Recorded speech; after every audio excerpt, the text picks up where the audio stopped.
Hey. Let's start the show, guys. Let's start the show. Team.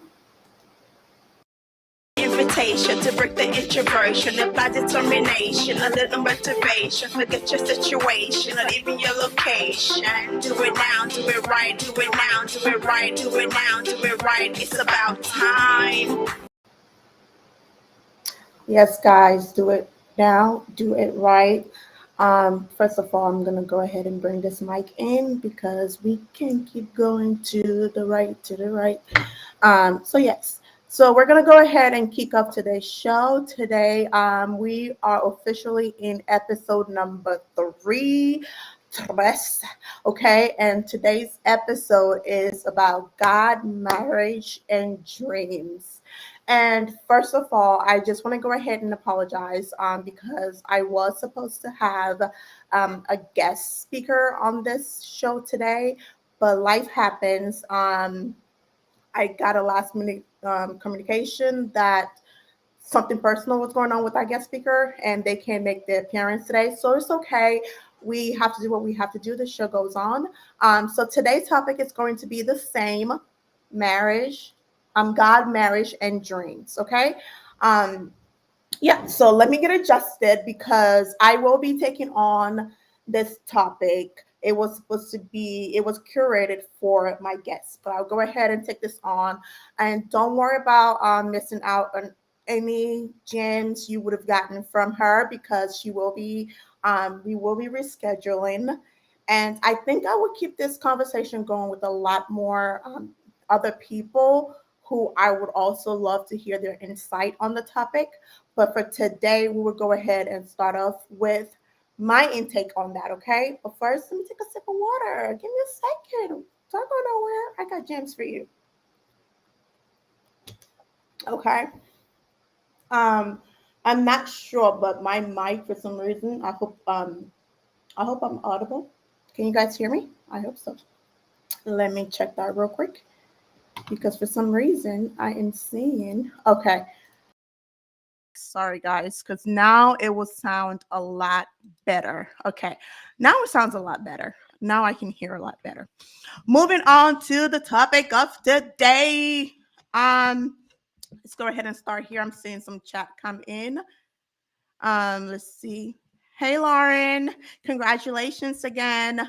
Um, so let's go ahead and start here. So the first topic we're going to be addressing is what is God? And I know this is a touchy subject for non-believers, atheists, um, but I'm just going to go ahead and define what God means to me on a personal level. Okay. Again, the conversation for today is God, marriage, and dreams, and how God influences or intertwined in that subject. So in defining what God is, like a lot of people, if you look up the dictionary and you try to define God, he can be defined as the creator of all things. If you're religious and spiritual, also like a supernatural being. Some other religion call him the universe. You would hear some people referring to the universe as their version of like the supreme source. Energy, some people refer to him as energy or it as energy, supreme. Call him whatever you want. But for me personally, he is all that and more. He is also like that silent voice that I hear in my head whenever I feel alone, that keeps reminding me that I'm not alone. There's billions of people on this earth with me, that I'm never alone. He is like that stranger on the street that I just meet and connect with. There's something that just attracts me to them out of nowhere. He is that person that just tells me the word that I need in a specific time, that is very direct to the situation that I'm going through. So I find God in everything. God is in every other living things. God's in the tree. He's in the nature. He's in my everyday interaction, the energy that I'm getting around me, the thoughts that come through my head. He's removed from me, but yet still within and around me. So I like feeling that I have I like that dependency of like knowing that I'm not alone. There's someone greater and more supreme than me that can come in and and and and let me know that I'm not alone. Like I need a source to tap into. Like we are not the be it and all. There's so much more on this earth besides us human, and just knowing that there's something greater than you that you can aspire to um, makes life worth living rather than just simply just thinking that it starts and end with you. So that's what God is to me. That's what He means to me. Um, I would like to know what what He means to you. And then moving forward is just trying to understand like how God manifests like His presence in our lives. Oftentimes, like I said earlier, He is in our. I don't want to keep hearing myself. So one second.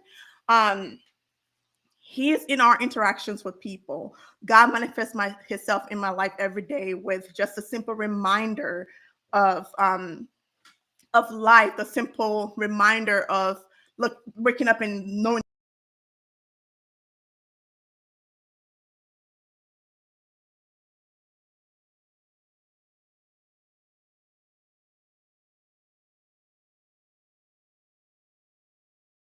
I'm having internet problems, so I keep coming in and out. But I'll just proceed. The show must go on. Like I was trying to say, there could have been millions of things that could have happened to me.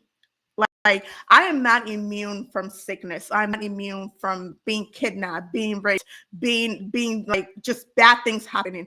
I'm not that special that I'm immune for it, but it's God's protection and God's favor.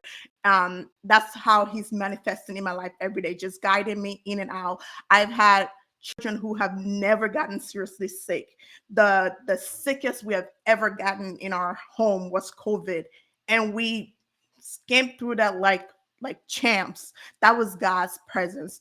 I have sometimes like just being sad and depressed and just getting that phone call from someone who just randomly thought about me and just called me out of nowhere just to say they're thinking about me.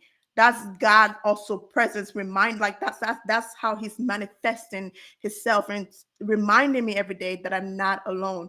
He manifests Himself every day in so many forms at my workplace, the people that I interact with, my children, my family, my friends, strangers, just like hearing someone's testimony and being able to connect and relate to it. There's so many forms in which He comes in. And oftentimes, like people don't pick up on like how God are actually manifesting to them. Um, you often like ignore the signs that are there, and then when you go back and you think about it, you're like, oh, if I had done that, that would have happened. Sometimes God is not going to come from heaven like in the old like Hollywood movie with the clouds opening and He's descending in this white robe with like halos and stuff around Him. Um, with like halos and stuff around Him. Let me see. I believe in the universe. Yes.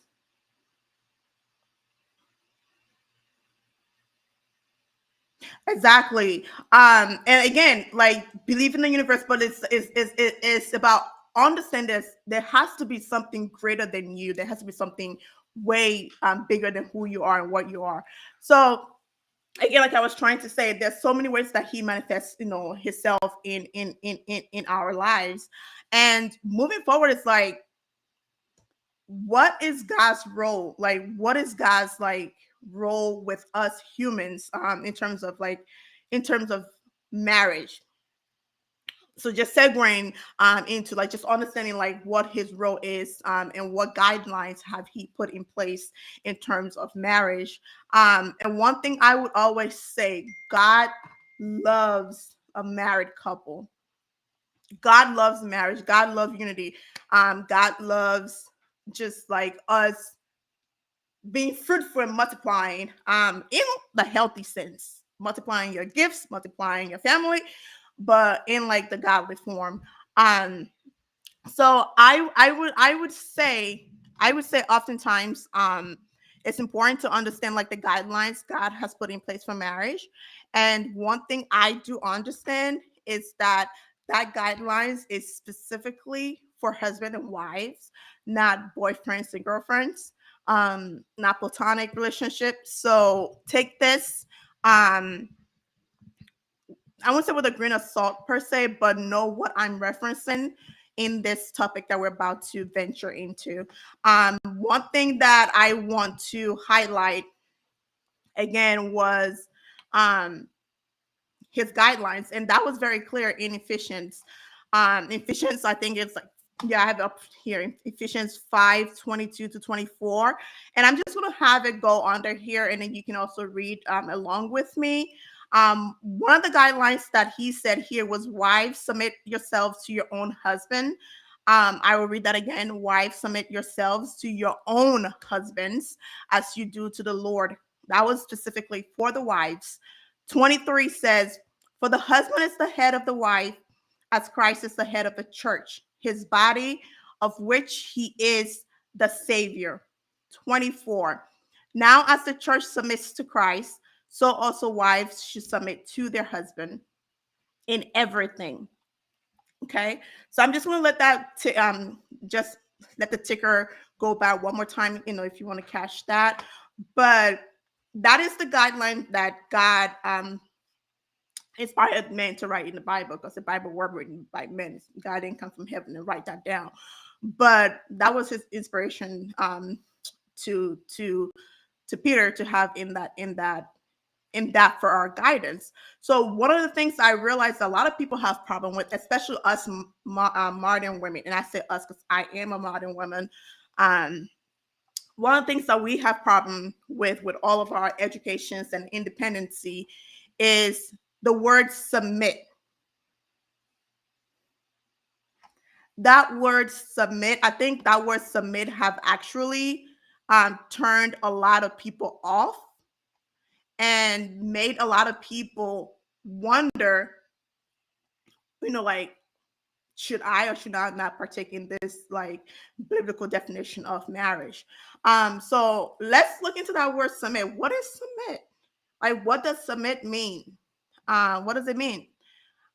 The first thing is, if you were to define it the scholastical way, it would be defined as to accept or yield to a superior force or to the authority or will of another person. So right there, the first one is softer because it says to accept. And then the second word is a lot stronger because it says to yield and to a superior force or to the authority and will of another person. Another way that is defined in the dictionary, let me turn the tinker off 1 second. Another way it's defined in the dictionary is to subject to a particular process, treatment, or condition. So again, you're being subjected to something. But I found this other definition and I read more into it. And this is my definition that I like because, again, I am a modern woman trying to also be respectful of the guidelines that are set for me. So I kind of like this definition because it's like a biblical concept of submission. Simply means to willfully deploy oneself in service to their partner. So it says it's to willfully, not forcefully, willfully deploy oneself in service to their partner. I like this definition because I feel like that's more in alignment with what I would understand submitting to be. I don't understand submit as like letting go of myself, my own calling, my own identity, just to conform to someone else's, especially if they're not aligned with like my calling or my purpose or what I'm like supposed to be in life. But we have to understand that as wives, like the first role that we're called to play is to be helpers. And oftentimes to help somebody, you have to know what they want help with. You have to know what they're doing. You can't help me if you don't know what I'm doing. If I'm cooking and you don't know how to cook, or you don't know how to, like, what to do, you can't come in there and help me. You actually complicate situations. So the knowing that my goal is to help, that's why it's highly important to make sure before you partner with someone in marriage to understand where they're going in life, and if you can be of help to that, because that's literally your number one role, is to be a helper. So if I can't help you as my husband, if I can't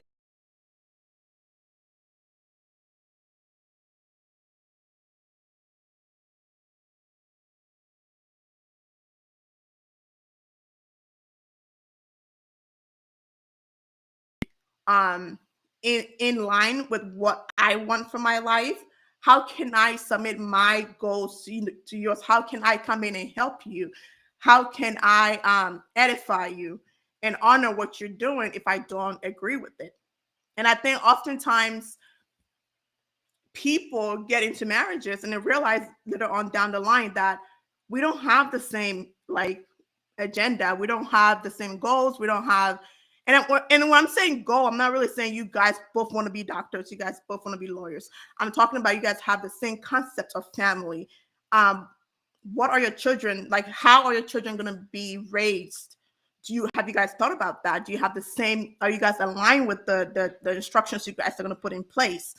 So there's so many things that you guys have to, like, work through before just jumping into marriage. So for me to understand the concept of submission, um, I first have to, like, be willing to understand what am I submitting to? What am I willfully, like, willfully entering? Because it's not force. It's not a force. No one's gonna, like force you to submit to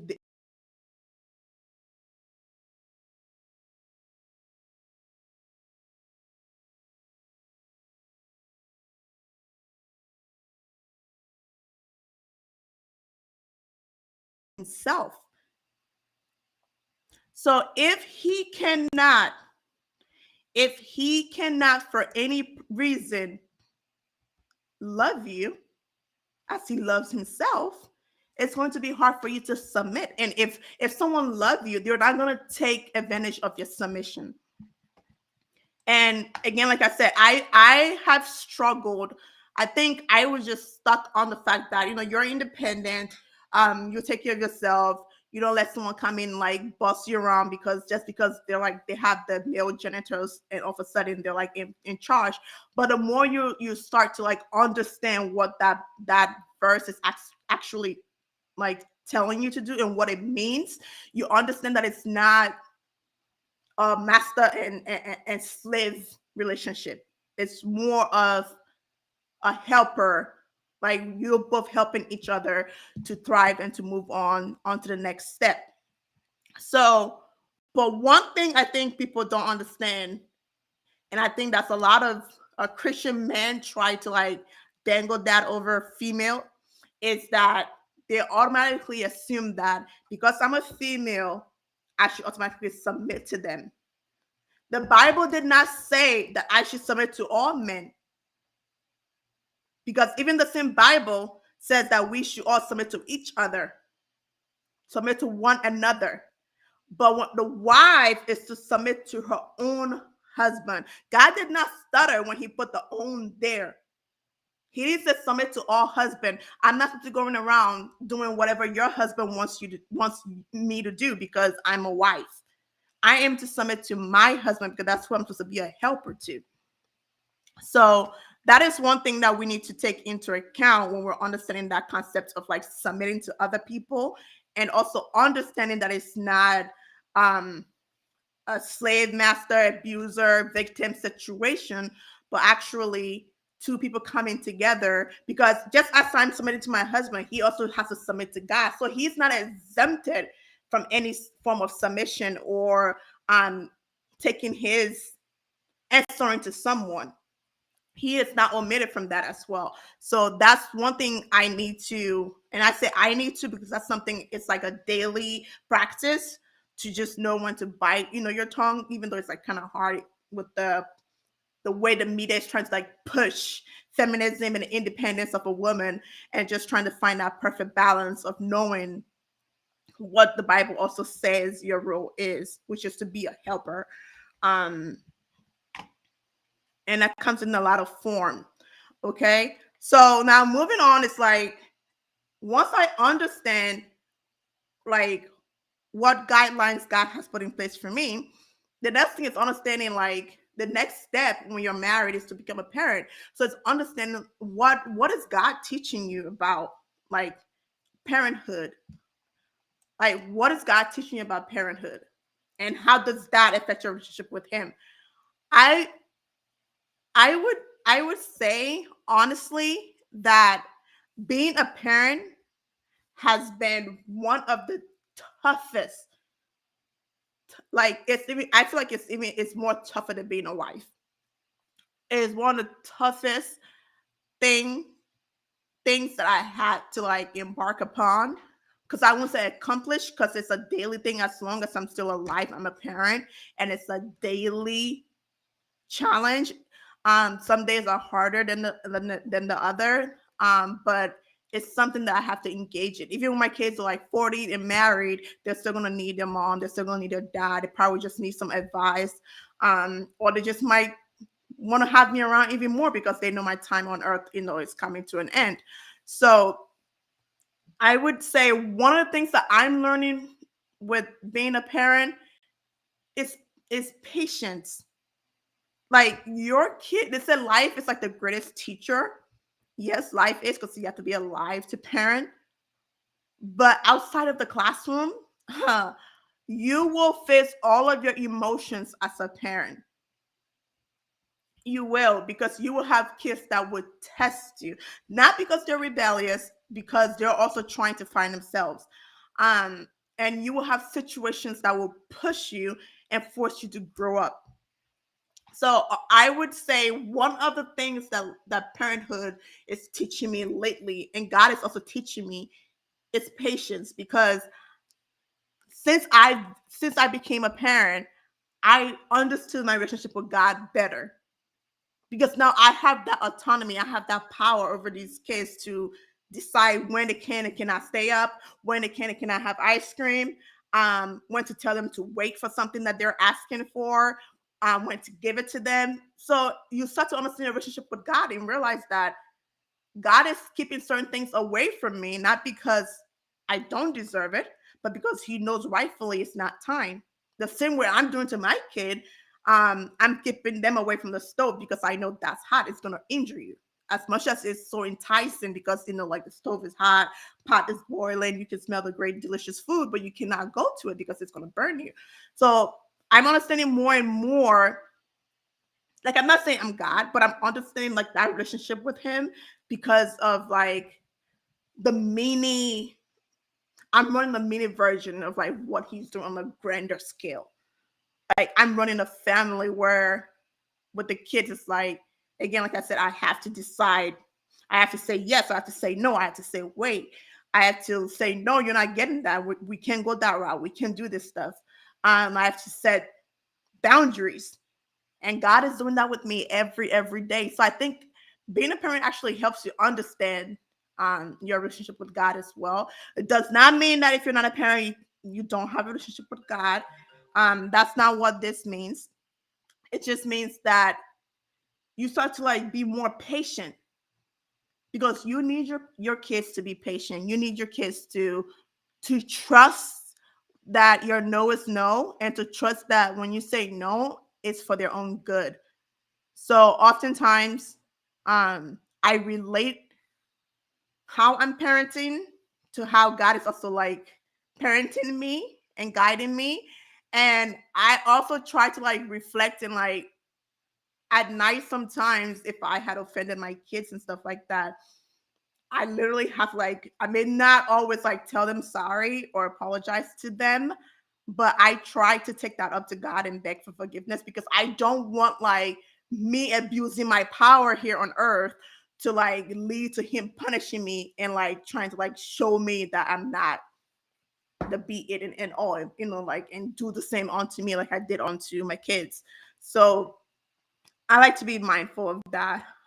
So yeah, patience and also understanding how he's also working with me just as I'm working with the kids. Okay. Um, Another one here, one of the questions I also want to discuss is how God has called me to be of service.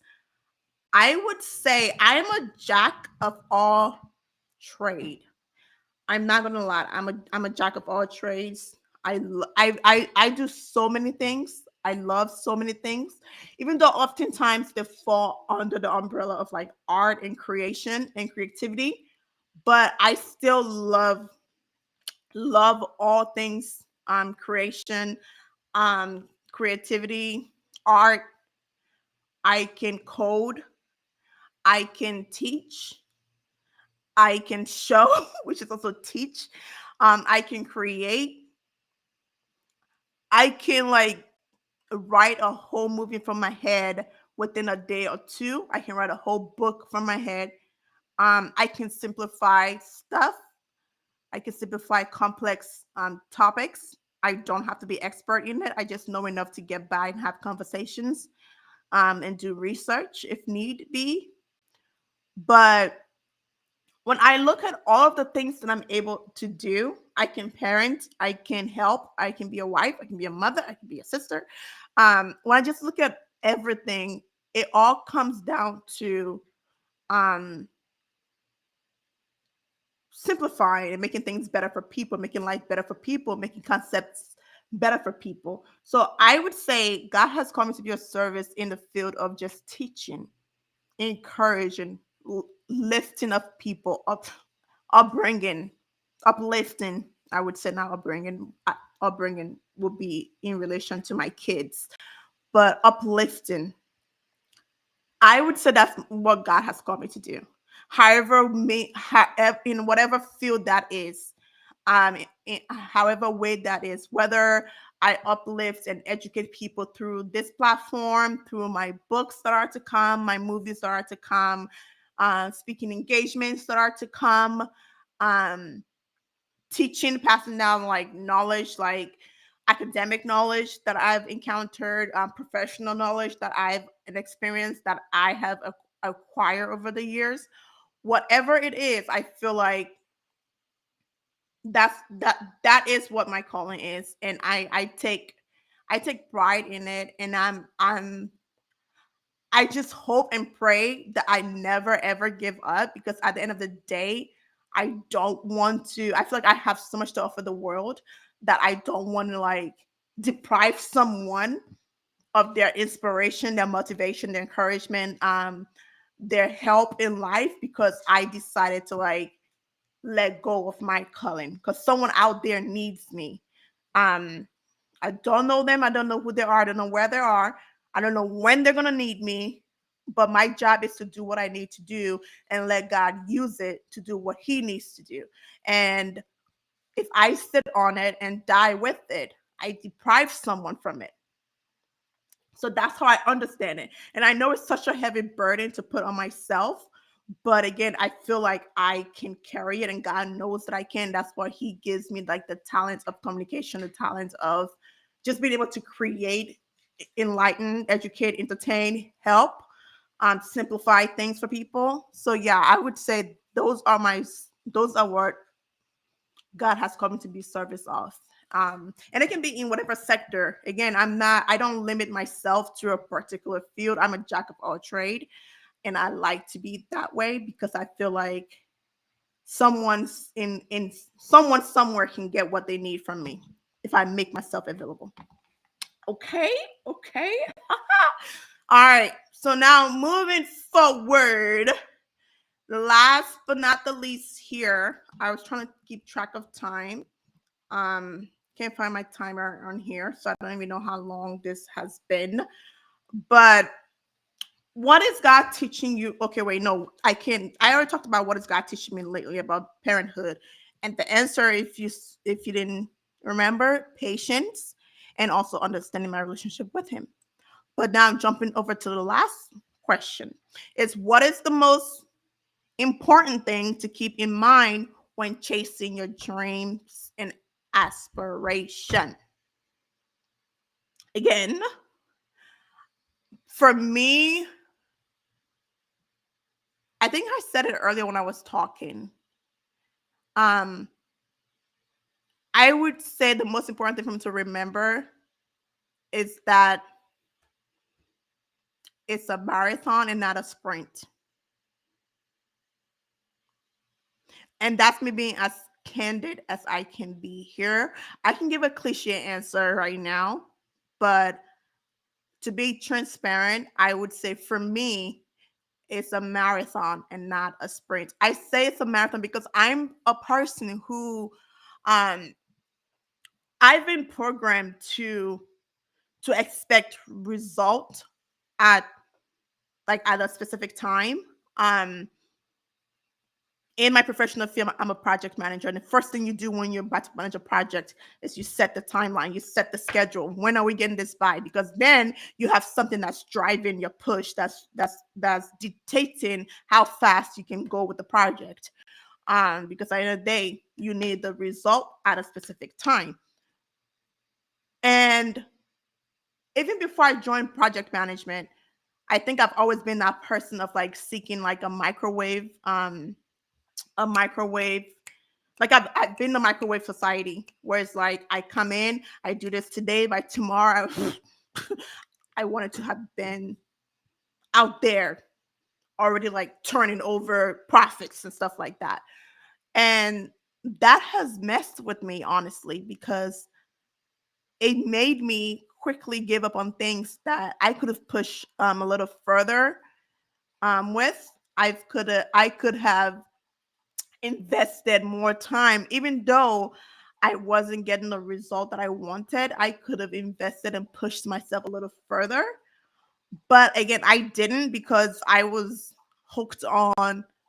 I put in a lot of time. I put in a lot of effort in this. I want to go to bed tomorrow. I want to go to bed tonight and wake up tomorrow just already getting like results just like trickling in. And that crushed me. It played with my self-esteem, it played with my ego.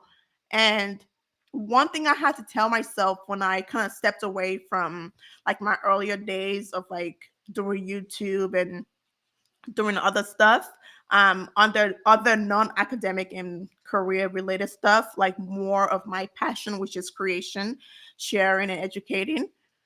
I had to step away because I was hooked on numbers. I was hooked on results. And I had to rewire my brain and tell myself that, excuse me, that this is not about like how fast I can grow. This is not about how fast I can get the result, but it was about the impact.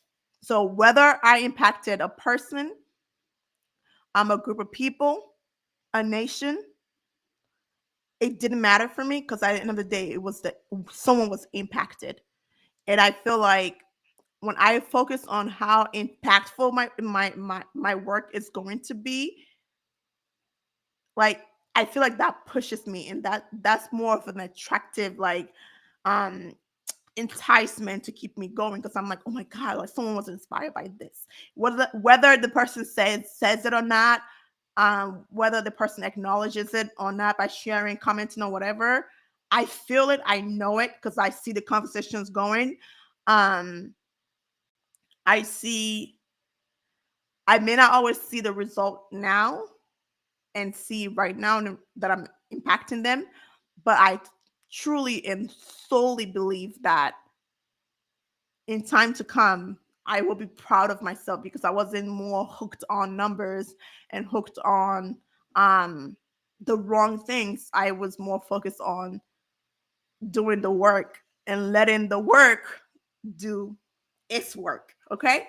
So, yes, that's what I would say the most important thing for me is at this point in my life is just realizing that no matter what I do, whatever it is I'm partaking in, that it is not about how fast I can get the result, but it's about the impact that it's making to other people's, okay, in other people's life. Okay. So I just saw my timer. Thank God. I have been on here for 34 minutes. So we did keep it short today. We did keep it short.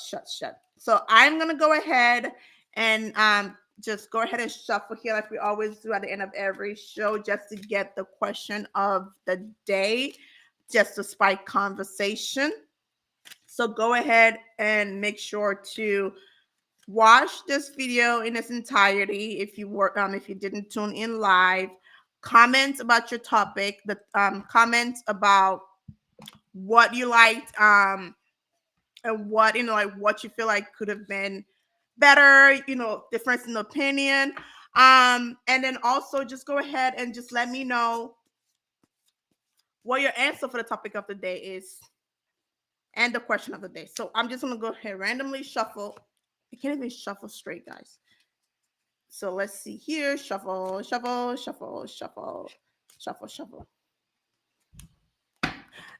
a good one. So I like to always show it so you don't think I switch cards. You can't really read backwards. So I will go ahead and read it. And again, this is it. I'm reading it. Is social media good for us or bad for us? Why? I think that's a good one. So I'm going to go ahead and pin that here. Again, this is the conversation for the week. In addition to commenting on the topic of the day, which was God, marriage, and dreams, we're going to answer and just discuss this question of the day. Is social media good for us or bad for us? If you're on the good side, say why. If you're on the bad side, say why. Okay, so I'm adding that here and I'm going to pin it to this. Is social media good for us or bad for us? Why? Go ahead, and that's going to be our conversation for the week. Before I log off here, because it's almost going over to 45 minutes, I like to keep this show under 45 minutes just to be respectful of your time. I would like to say that moving forward, the Saturday shows will be the live show. However, to keep the audience engaged, because I have so much to talk about, and if I were to talk about everything that I wanted to talk about, we probably would be here for like 3-4 hours, and anybody got time for that? I don't even have time for that. My mouth does, but my brain doesn't. So I would have to introduce other segments that would be on different time of the week. So I want to start reviewing some shows. I love movies. I live on movies. I can work and watch movie at the same time. I'm one of those people. I don't know. I'm doing computer work. So my brain is operating. My ear is listening to the music. I mean, to the movie.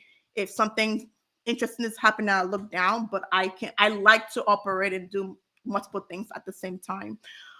So I have a lot of movies that I want to like review. Be it American movies, African movies, Indian movies. I watch all. I don't discriminate.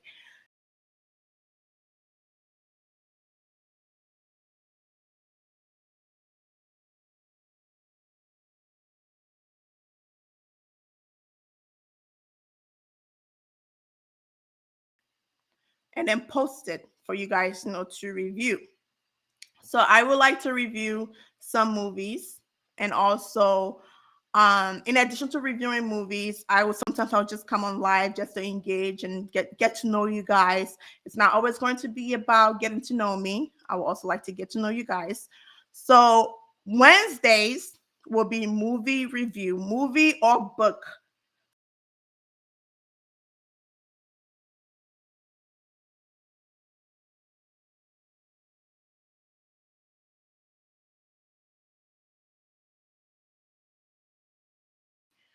And then anytime, Monday, Tuesday, Thursdays, whatever you guys want me to do, I'll do it then. But the set schedule, Wednesdays will be film, movie, TV show, book reviews. I'll read it. We can read it together. I'll put on Monday what I'm going to be reviewing, the movie I'm going to review, the book I'm going to review for that Wednesday. If you want to read it, watch it.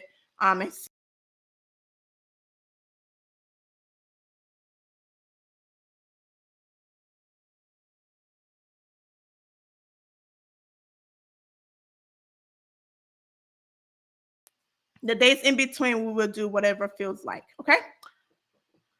All right, guys. Well, thank you so much again. Please don't forget to subscribe to my YouTube channel if you don't if you haven't already. If you only have Facebook, on this page right here where you're watching this, go ahead and follow. Like the page, follow. Don't be afraid to comment. I engage. I respond to comment. I welcome different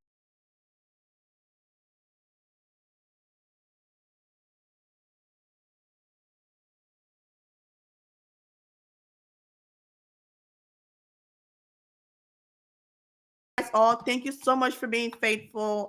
Thank you for always supporting. And I look forward to chatting and communicating with you guys on the page. Have a great week and stay blessed.